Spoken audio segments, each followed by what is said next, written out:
അടുത്ത കാലത്ത് ഇറങ്ങിയിട്ടുള്ള ഒരു വ്യത്യസ്തമായ പ്രമേയമുള്ളൊരു സിനിമയായിരുന്നു ഫൈനൽസ് എന്ന് പറഞ്ഞ സിനിമ. മണിയമ്പിള്ള രാജു ആയിരുന്നു അതിൻ്റെ പ്രൊഡ്യൂസറായിട്ട് വന്നിട്ടുണ്ടായിരുന്നത്. ആ സിനിമയിൽ പുതിയ തലമുറയോടൊപ്പമായിരുന്നു സാറിൻ്റെ ഒരു സർഗസഹവാസം. അപ്പോൾ ആ ഒരു ടീം വർക്ക് എങ്ങനെയായിരുന്നു? അതിലേക്കുള്ളൊരു എൻട്രി എങ്ങനെയായിരുന്നു? ഞാനവിടെ എറണാകുളത്തുള്ള ഹോട്ടൽ, മോഹൻലാലിൻ്റെ ഹോട്ടൽ, ഓ അവിടെ ഒരു മുറിയിൽ പ്രൊഡ്യൂസറായിട്ടുള്ള ഭാവമൊന്നുമില്ല, പാവപ്പെട്ട മണിയമ്പിള്ള രാജു ഇങ്ങനെ ഇരിക്കുന്നു. ഞാൻ ചെന്നപ്പോൾ തന്നെ വലിയ ബഹുമാനമായിട്ട് പുള്ളി കൈലാസ് മേനോൻ്റെ മുറിയിലേക്ക് പോകുന്നു. അവൻ ഓൾറെഡി കമ്പോസ് ചെയ്തുകൊണ്ടിരിക്കുക. അപ്പോൾ അവൻ അവിടെ ഇരിക്കുന്നു.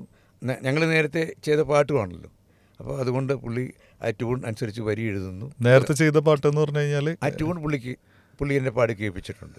കൈലാസ് മേനോൻ മുമ്പ് തന്നെ. കൈലാസ് മേനോ വേറൊരു പടത്തിന് വേണ്ടി പുള്ളി ഒരു ട്യൂൺ ഉണ്ടാക്കി വെച്ചിരുന്നു. അതെനിക്കറിയാമായിരുന്നു. അപ്പോൾ ആ ട്യൂൺ പറയുന്നു, ഞാനത് എഴുതുന്നു. പെട്ടെന്ന് എളുപ്പത്തിൽ സാധിക്കുന്നു. പക്ഷേ ആ പാട്ട് എനിക്ക് അത്ഭുതം, അത് പാടിയത് യാസിൻ, ഒരു പുതിയ ചെറുപ്പക്കാരൻ പയ്യനാണ് പാടിയത്. യേശുദാസ് അങ്ങനെയുള്ള സിംഗേഴ്സൊന്നുമല്ല. പക്ഷേ പാട്ട് ഭയങ്കരമായിട്ട് ക്ലിക്ക് ചെയ്തു.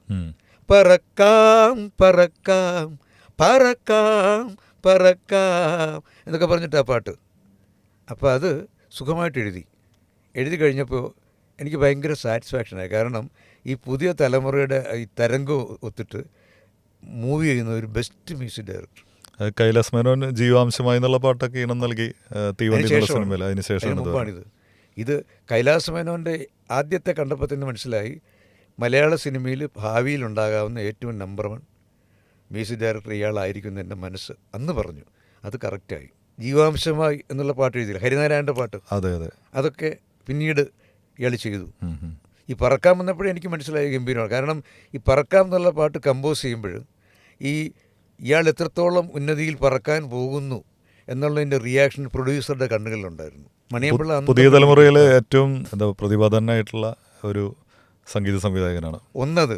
രണ്ടാമത്, ഈ നമ്മൾ പറഞ്ഞല്ലോ അവനവൻ്റെ ഉപകരണത്തെപ്പറ്റി വർക്ക് ചെയ്യുന്ന ആളിനൊരു ബോധം വേണം. Well versed. കമ്പ്യൂട്ടറാണെങ്കിലും ഈ സംഗീതത്തിൻ്റെ ഏറ്റവും ആധുനികമായ രീതിയിലുള്ള എല്ലാ കാര്യങ്ങളെക്കുറിച്ചും വെൽ വേഴ്സ്ഡാണ് ഈ ചെറുപ്പക്കാരൻ. വേറൊന്ന്, ഒരു അഹങ്കാരമില്ല. 3, കുടുംബത്തെ ഇഷ്ടപ്പെടുന്നു. എനിക്ക് ഏറ്റവും ഇഷ്ടപ്പെട്ടൊരു പോയിൻ്റ് അതായിരുന്നു.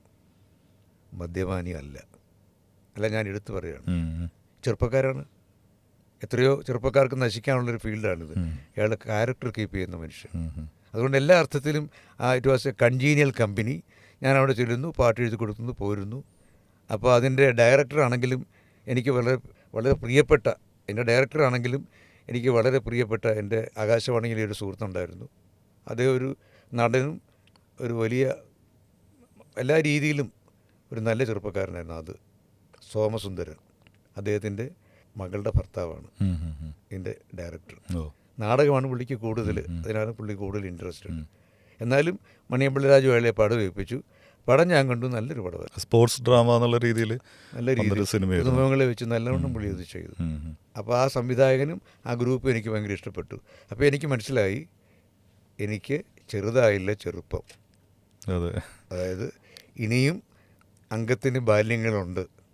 പക്ഷേ ഞാൻ ട്രാക്കൊന്ന് മാറാൻ ആലോചിച്ചതുകൊണ്ട് ഞാൻ ക്രമേണ അംഗം കുറേ കൂടെ വിശാലമായിട്ട് വെട്ടാൻ വേണ്ടി സംഗീത സംവിധാനവും ഡയറക്ഷനും ഒക്കെ ആയിട്ട് എൻ്റെ ട്രാക്ക് തിരിച്ചതുകൊണ്ട് എനിക്കതുകൊണ്ട് കൂടുതൽ സംതൃപ്തി. നമ്മുടെ ഒരു ഗാനരചനയിലെ ഒരു ഘട്ടം കഴിഞ്ഞു എന്ന് എനിക്ക് തോന്നി. അതുകൊണ്ട് വേറൊരു ട്രാക്കിലേക്ക് തിരിയാണ്. എനിക്ക് ഏറ്റവും വലിയൊരു ആഗ്രഹമുണ്ട്. തിരുനെല്ലൂർ കരുണാകരൻ എന്ന് പറയുന്ന ആളിൻ്റെ പാട്ട് സിനിമയിൽ വന്നു. തിരുനെല്ലൂർ കരുണാകരൻ്റെ കൂട്ടുകാരനാണ് ONV കുറുപ്പ്. അദ്ദേഹത്തിൻ്റെ ഒരുപാട് പാട്ടുകൾ വന്നു. പക്ഷേ അവരുടെ ഏറ്റവും വലിയ കൂട്ടുകാരനും അവരേക്കാളൊക്കെ പ്രഗത്ഭനായിട്ടുള്ള ഒരു പാട്ടെഴുത്ത ഒരു കവിയുണ്ട്, പുതുശ്ശേരി രാമചന്ദ്രൻ. ONVയുടെ ഏറ്റവും അടുത്ത ഫ്രണ്ടും ഒക്കെയാണ്, ആ നാട്ടുകാരനാണ്. അദ്ദേഹത്തിന് എന്തുകൊണ്ടോ ഈ സിനിമ ഗാനങ്ങൾ എഴുതാൻ പറ്റിയിട്ടില്ല. അദ്ദേഹത്തിൻ്റെ ഒരു കവിത ഞാൻ സിനിമ പാട്ടാക്കുമെന്നുള്ള പ്രതിജ്ഞയിലാണ് കഴിഞ്ഞു കൂടുന്നത്. അതിമനോഹരമായ ലിറിക്കാണ് അത്. മലയാള സിനിമയിൽ ഭയങ്കര തരംഗങ്ങളുണ്ടാക്കും. തിരുനെല്ലൂരിനെ പോലെ തന്നെ മിടുക്കനാണ്. അപ്പോൾ പുതുശ്ശേരി രാമേന്ദ്രൻ്റെ ഒരു പാട്ട് എന്താണെങ്കിലും ഉടനെ പ്രതീക്ഷിക്കാം. മാമ്പൂ മണം കൊണ്ട് വന്ന കാറ്റ്, എൻ്റെ മാടപ്പിറാവിനെ കണ്ടോ നീ, മാനത്തൂടെങ്ങാൻ പറന്നു പോകുമ്പോഴാ മാടപ്പിറാവിനെ കണ്ടോ നീ, ചുണ്ടിൽ ചെമപ്പുണ്ട് മേനി മിനുപ്പുണ്ട് കണ്ടാൽ അഴകുള്ള പെണ്ണാണ്, കളമുണ്ടുടുപ്പാണ്, കാര്യസി മട്ടാണ്, മഴവില്ല് കൊണ്ടാണ് കുപ്പായം. ഇത് വേറൊരു പച്ചപ്പരന്തത്തെയാണെന്ന് എനിക്ക് തോന്നുന്നുണ്ട്. അത് നല്ല പോയിറ്റിക് ആയിട്ടുള്ള.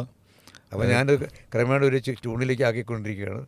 മാമ്പൂ മണം കൊണ്ടുവന്ന കാറ്റേ, എൻ്റെ മാടപ്പിറാവിനെ കണ്ടോ നീ, മാനത്തൂടങ്ങാൻ പറന്നു പോകുമ്പോഴാ മാടപ്പിറാവിനെ കണ്ടോ നീ, മാമ്പൂ മണം കൊണ്ടുവന്ന കാറ്റേ, എൻ്റെ മാടപ്പിറാവിനെ കണ്ടോ നീ.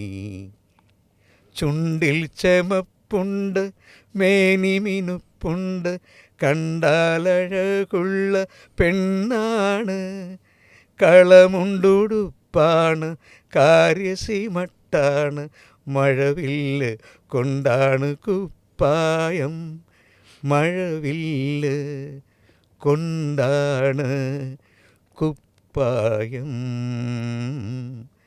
മാമ്പൂ മണം കൊണ്ടുവന്ന കാറ്റേ, എൻ്റെ മാടപ്പിറാവിനെ കണ്ടോ നീ.